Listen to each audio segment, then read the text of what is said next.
Hi மக்களே, வணக்கம். எப்படி இருக்கீங்க? எல்லோரும் நல்லா இருக்கீங்களா? இன்றைக்கி நான் ஒரு விஷயம்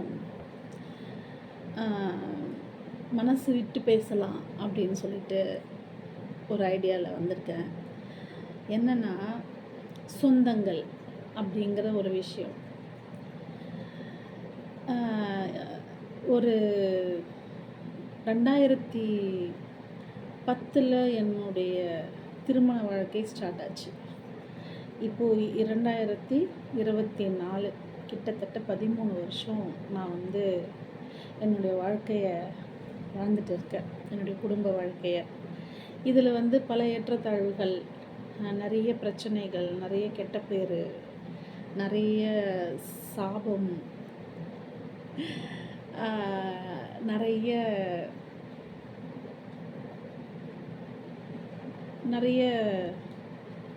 அழுகை, நிறைய பார்த்தாச்சு. அது நான் யாரையும் ப்ளேம் பண்ண விரும்பலை. நம்மளுக்கு மெச்சூரிட்டி கம்மியாக இருக்கும் பொழுது நம்ம நிறைய தப்பு செய்வோம். அதான் மெச்சூரிட்டி கம்மி. இப்போ யோசிக்கும்பொழுது இந்த மாதிரி செய்யாமல் நம்ம இப்படி செஞ்சுருக்கலாமோ அப்படிங்கிற ஒரு மெச்சூரிட்டி நமக்கு வரும்பொழுது நம்ம வாழ்க்கை எந்த அளவுக்கு தப்பாக வாழ்ந்திருக்கோம், தப்பான ஆட்களை நம்ம ஃப்ரெண்ட்ஷிப்பில் செலக்ட் பண்ணியிருக்கோம். திருமண வாழ்க்கையில் துணை அப்படிங்கிறது நம்ம அது நிர்ணயிக்கப்பட்டு தான் நம்ம பிறக்கிறோம். அதை நம்ம சொல்ல முடியாது, தப்பாக நான் செலக்ட் பண்ணிட்டேன் அப்படின்னு. யாருக்கு இன்னாருன்னு கடவுள் எழுதி வச்சு தான் நம்ம உருவே ஆகிறோம் முதல்ல. அதை நான் நம்புகிறேன். அதனால் அதை நான் சொல்ல மாட்டேன். நம்மளுடைய வெல்விஷர்ஸ்லாம் இருப்பாங்க இல்லையா, நம்மளை சுற்றி எல்லா சொந்த பந்தங்களுமே நான் சொல்கிறேன். ஃப்ரெண்ட்ஷிப்பும் இருக்கும், அதில் ரிலேஷன்ஷிப்பும் இருக்கும். எல்லாருமே அப்போதைக்கு அவங்க சொல்லி கொடுக்கறது நமக்கு கொஞ்சம் மனசுக்கு ஆறுதலாக இருக்கும். நம்ம அவங்க சொல்கிறதெல்லாம் கேட்போம். ஆனால் ஒரு 10 வருஷம் கழித்து நீங்கள் திரும்பி பார்த்தீங்கன்னா தான் நாம் எவ்வளோ தப்பு பண்ணியிருக்கோம். நம்ம அடுத்தவங்களையே ப்ளேம் பண்ணிக்கிட்டே இருந்திருக்கோம். நான் கரெக்டாக தான் இருந்தேன், அவங்க தான் தப்பு பண்ணிட்டாங்க, அவங்க தான் அப்படி பண்ணிட்டாங்க, அவங்க அப்படி பண்ணலைன்னா நான் இப்படி பண்ணியிருக்க மாட்டேன். ஸோ அவங்க எப்படி வேணால் இருந்திருக்கட்டும், நாம் அதை கொஞ்சம் புத்திசாலித்தனமாக அதை நம்ம ஹேண்டில் பண்ணியிருந்தோம்னா நம்மளுக்கு அவ்வளோ பிரச்சனை வந்திருக்காது அப்படின்னு இப்போது இந்த மெச்சூரிட்டி டைமில் நமக்கு தெரியுது. என்ன பிரயோஜனம்? ஒன்றுமே பிரயோஜனம் இல்லை. சரி, ஆனால் அந்த எக்ஸ்பீரியன்ஸை நம்ம வச்சு தான் இனி இருக்கிற காலங்களை புத்திசாலித்தனமாக கடந்துக்கணும். கடவுள் நமக்கு எக்ஸ்பீரியன்ஸ் கொடுத்துருக்கார். எப்பயுமே ஒரு பெண் தன்னுடைய புகுந்த வீட்டில் போய் செட்டில் ஆகிறதுக்கு 5 வருஷமாவது ஆகும்.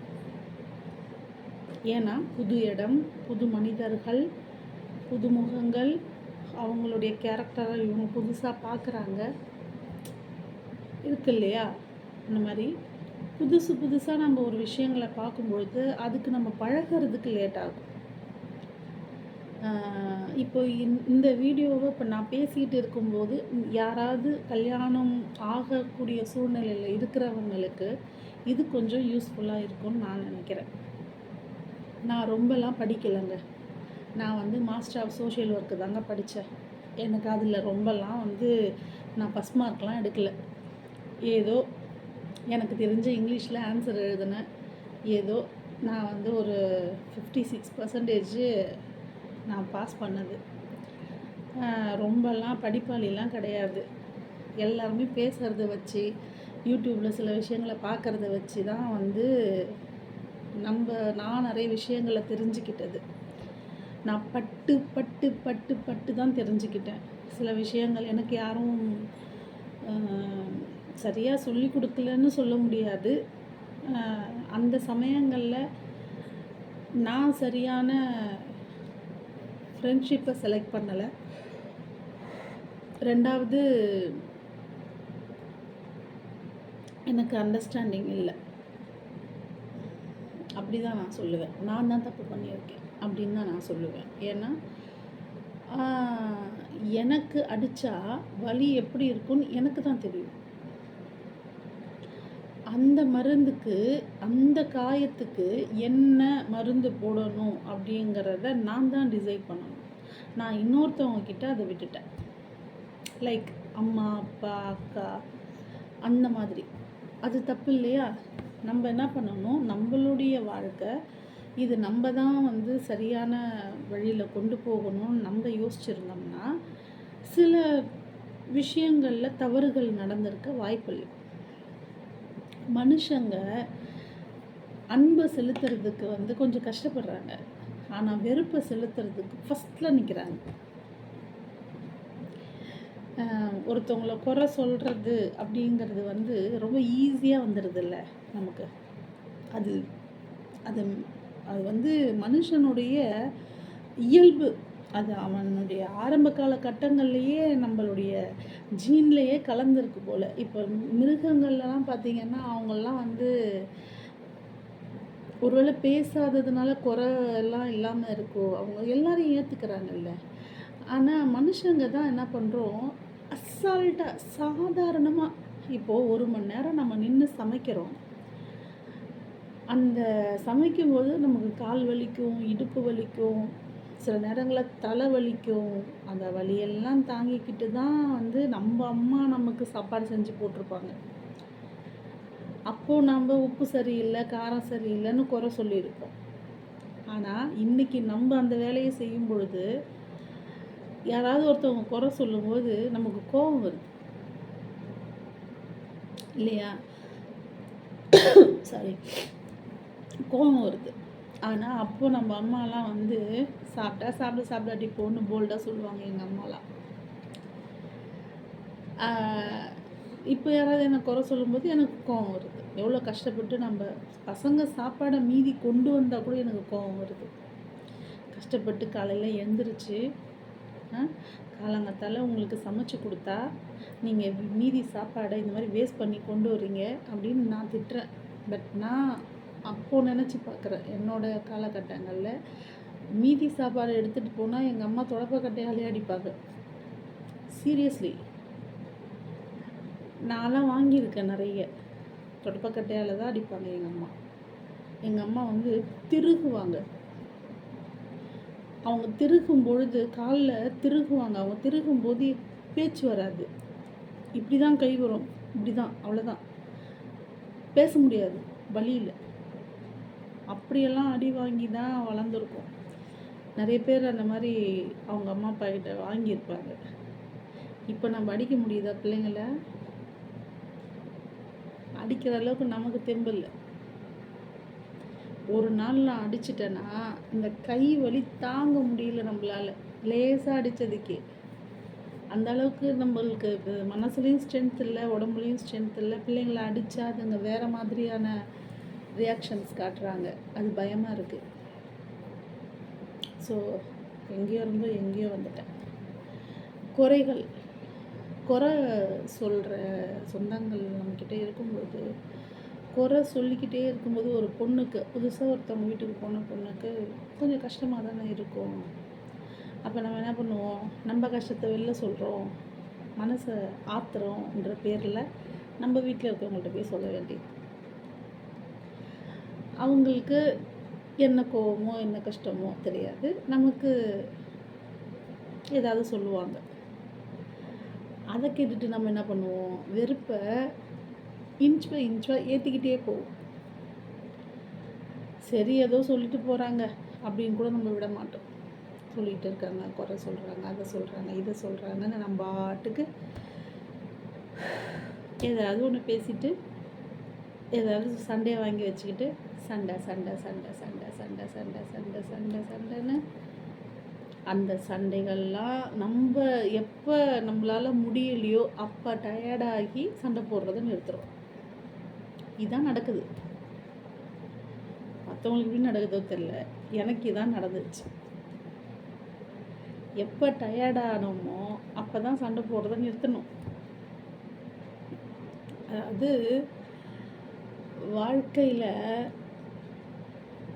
பட்டாம்பூச்சியை நம்ம ரொம்ப இப்படி மூடினாலும் செத்துரும், ரொம்ப லேசாக விட்டாலும் பறந்துடும். அந்த பிடிச்சி வச்சுருக்க கிரிப்பை பொறுத்து தான் நம்மளுடைய லைஃப். இருகப்பற்றுன்னு ஒரு படம், நீங்கள் பார்த்துருப்பீங்களா இல்லையான்னு எனக்கு தெரியல. சத்தியமாக அது படமே கிடையாது. அது அது வந்து ஒரு கவுன்சிலிங் என்னை பொறுத்த வரைக்கும். அதில் அந்த லேடி, ஒரு கவுன்சிலர் லேடி சொல்லுவாங்க, ரப்பர் பேண்ட் வந்து ரொம்ப இழுத்தா பிச்சுக்க தான் செய்யும்.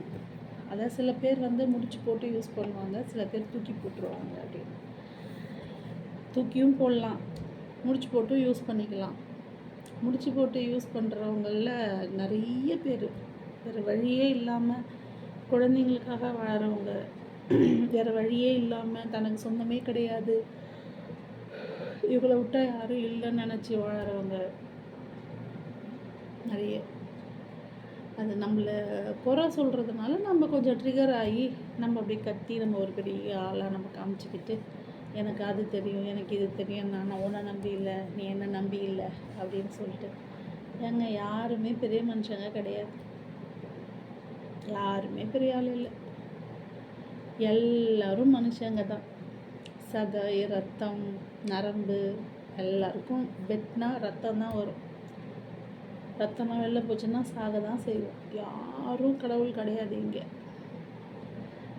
அப்படியே நான் அது, நான் இது, நான் அப்படி, நான் இப்படி, நான் வந்து என்னெல்லாம் யாரும் ஒன்றும் பண்ண முடியாது.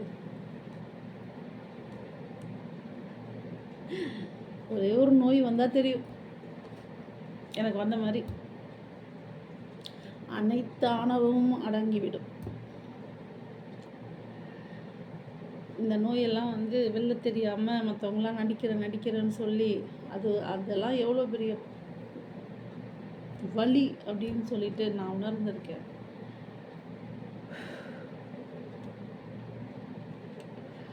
வலி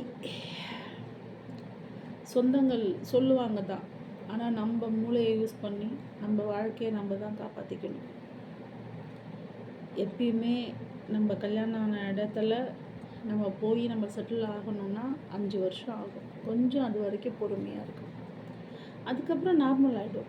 அதுக்கப்புறம் அதுவாகவே செட்டில் ஆகிடும். நீங்கள் செட்டில் பண்ண வேண்டிய அவசியமே இல்லை. ஆட்டோமேட்டிக்காக எல்லாரோடையும் நம்ம கலந்துடுவோம். அதுக்கு வரைக்கும் இந்த சண்டைங்கிற விஷயத்த தயவு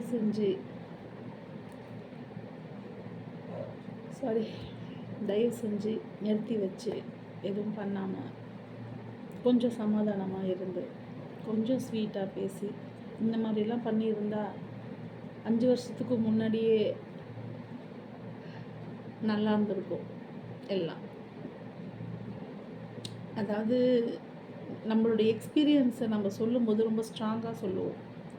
அதை தான் இப்போ நான் உங்ககிட்ட சொல்லிக்கிட்டு இருக்கேன். என்னை சுற்றி இருக்கிறவங்களுக்கு தெரியும் என்கிட்ட என் லைஃப்பில் எப்படி நிறைய ட்ராஜடி நடந்தது. இப்போ நான் சந்தோஷமாக தான் இருக்கேன். ஆனால் நான் இப்போ எனக்கு இருந்த மெச்சூரிட்டி அப்போ இருந்ததுன்னா ஒரு பிஃபோர் 5 இயர்ஸே வந்து நான் நல்ல சந்தோஷமாக இருக்க ஆரம்பிச்சுருப்பேன். அதுக்காக சொல்கிறேன், எப்பயுமே அவசரப்படாதீங்க, யாரையுமே ஜட்ஜ் பண்ணாதீங்க, ப்ரீ ஜட்ஜ் பண்ணாதீங்க.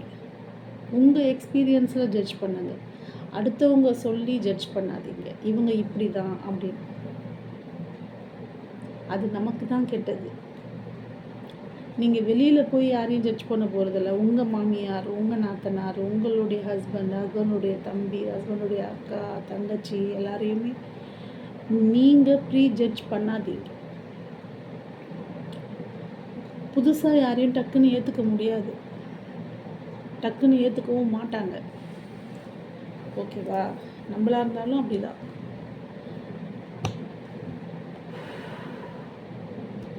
டயர்டாக இருக்குது, வேறு ஒன்றும் இல்லை.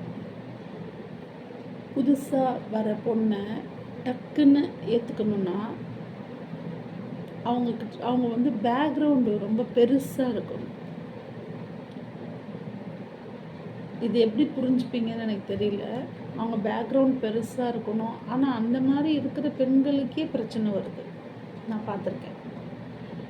நிறைய பேர் வந்து சந்தோஷமாகவே இல்லை லேடீஸு. நான் ஏற்கனவே கூட சொல்லியிருப்பேன் அந்த வீடியோவில். நிறைய லேடீஸு நிறைய பிரச்சனையில் தான் இருக்காங்க. எங்கள் ஆஃபீஸில் 60 பேர் ஒர்க் பண்ணுறாங்க. அதில் வந்து 40 பேர் லேடீஸ் தான். எல்லாருக்கும் ஒரு ஸ்டோரி இருக்குது. எங்கள் ஆஃபீஸில் மட்டும் எப்படின்னா, மொத்த கணக்கு எடுத்தால் சந்தோஷமாக இருக்கிறவங்களுடைய பர்சன்டேஜே கம்மி தான். பட் அவங்கெல்லாம் அட்ஜஸ்ட் பண்ணிட்டு வாழறாங்களே இல்லையா? அந்த மெச்சூரிட்டியை யார் கொடுத்தா? அவங்களுக்கு எக்ஸ்பீரியன்ஸ் மட்டும்தான் கொடுத்துருக்கோம். அனுபவம் தான் நமக்கெல்லாம் ஆசை. ஸோ அனுபவத்தை வச்சுட்டு நம்ம வாழணும். அனுபவத்தை யூஸ் பண்ணிக்கிட்டு வாழணும். அனுபவத்தை அப்ளை பண்ணிக்கிட்டு வாழணும். ஏதோ சைக்காலஜியில் நான் வந்து இன்னும் ஒரு 4 சப்ஜெக்ட் எழுதணும். என்னால் எழுத முடியல, படிக்க முடியல. பயோ சைக்காலஜின்னு ஒரு சப்ஜெக்ட் இருக்குது, அதை என்னால் படிக்கவே முடியல. சொல்கிறேன், சைக்காலஜி அவ்வளோ கஷ்டமாக இருக்குது. பட் நான் படித்த வரைக்கும், நான் தெரிஞ்சுக்கிட்ட வரைக்கும் யாரும் கெட்டவங்க இல்லை. பிறந்ததுலேருந்தே யாரும் கெட்டவங்களாக ஆகிறதில்ல. அவங்களுடைய எக்ஸ்பீரியன்ஸ் அவங்கள மாற்றுது. நல்லவங்களாக இருந்தாலும் அவங்கள சுற்றி நடக்கிற விஷயம், அவங்களுடைய ஃப்ரெண்ட்ஸு, அவங்களுடைய சுற்றி இருக்கிற உறவினர்கள், சந்தர்ப்ப சூழ்நிலைகள், அவங்களுடைய அட்மாஸ்பியர், வளர்கிற அட்மாஸ்பியர், இதுதான் ஒரு மனுஷனை இப்படி வாழணும்னு நிர்ணயிக்குது. ஆனால் மனுஷன் நல்லவன் தான். அதனால் நீங்கள் எல்லாரையும் தப்பாக நினைக்காதீங்க, ப்ரீஜட்ஜ் பண்ணாதீங்க. சொந்தங்களை வந்து கொஞ்சம் எட்ட வச்சே பார்த்துக்கங்க, ரொம்ப கிட்ட இழுத்துக்காதீங்க. அவங்க சொல்கிற அட்வைஸ் படி உங்கள் வாழ்க்கையை வாழணும்னு எந்த அவசியமும் இல்லை. நல்ல விஷயங்களை எடுத்துக்கோங்க. என்ன செய்யணும்னு நீங்கள் முடிவு பண்ணுவாங்க. மற்றவங்கக்கிட்ட உங்கள் முடிவை கொடுக்காதீங்க. அவ்வளோதான். சந்தோஷமாக இருங்க, நிம்மதியாக இருங்க, லைஃப்பை என்ஜாய் பண்ணுங்கள். கொஞ்ச காலம்தான் கஷ்டங்கள் எல்லாம். அதுக்கப்புறம் ஒன்று மாறிடும், இல்லை பழகிடும், இல்லை கஷ்டங்கள் போயிடும். அவ்வளோதான், வேறு எதுவும் நடக்காது. ஸோ இதுக்கே இவ்வளோ ஆர்ப்பாட்டம்? ஒன்று பழகிக்கணும், இல்லை நம்மளை மாற்றிக்கணும், இல்லை அதுவாக மாறிக்கணும். 3 ஆப்ஷன் தான், வேறு எதுவுமே கிடையாது. ஸோ ரொம்ப அலட்டிக்க வேண்டாம். சந்தோஷமாக இருங்க, நிம்மதியாக இருங்க. கஷ்டங்கள் எல்லாருக்குமே தான் இருக்குது. அதனால் சொந்த பந்தங்கள் வந்து அவங்க சொல்கிறத கேட்டுட்டு உங்கள் வாழ்க்கையை நீங்கள் வீணாக்கிக்காம, உங்களுடைய கடவுள் எல்லாருக்குமே மூளை கொடுத்துருக்காரு, எல்லாருக்குமே சிந்திக்கிற திறமையை கொடுத்துருக்காரு. ஸோ உங்களுடைய வாழ்க்கையை உங்களுடைய சிந்தனைப்படி நீங்கள் எப்படி இருந்தால் நல்லா இருப்பீங்க, நீங்கள் யோசிச்சிங்களோ அப்படி நீங்கள் வாழ்க்கையை வாழுங்க. இன்னொருத்தவங்களுடைய அட்வைஸ் படி உங்களுடைய வாழ்க்கையை வாழணும்னு நினச்சிங்கன்னா அந்த அட்வைஸ் நல்லதாக இருக்கணும். நம்மளுக்கு சண்டை உண்டு பண்ணுறதா இருக்கக்கூடாது. சரியா? அவ்வளோதான், சும்மா சொல்லணும்னு தோணுச்சு. எல்லோரும் சந்தோஷமாக இருக்கணும். இந்த நாள் ரொம்ப நல்ல நாளாகவும் இனிய நாளாகவும் அமையறதுக்கு என்னுடைய வாழ்த்துக்கள். தேங்க்யூ.